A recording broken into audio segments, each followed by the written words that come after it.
Hey guys, in this video, I will show you how to send ton from Binance to a Telegram wallet.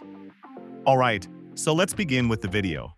First, open your Binance account and make sure you are logged in. Now, tap on the Wallet tab at the right corner, and you will be sent to this page. Here, tap on Withdraw and a menu will pop up. Select Withdraw again from menu and here, tap on Ton.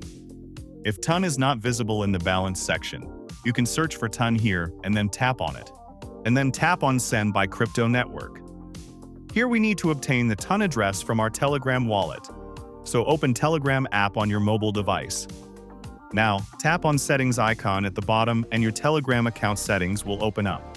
On this page, select Wallet and your wallet will pop up. Here tap on Ton Space Beta at the top and then tap on Deposit. Here you will see your Telegram wallet address. Tap on Copy Address. Then let's go back to our Binance app. Then in the address field, paste the address from the Telegram wallet. Then for the network, select Toncoin. Then for the memo field.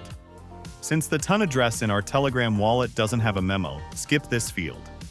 Then in the withdrawal amount field, you can enter the amount you want to withdraw. After entering amount, tap on Withdraw at the bottom right, and on the next page, you just have to confirm the withdrawal and that's it. So that's basically how you can send ton from Binance to a Telegram wallet. So that's all for this video. Consider subscribing if you find it helpful. And I'll catch you in the next one. Thanks.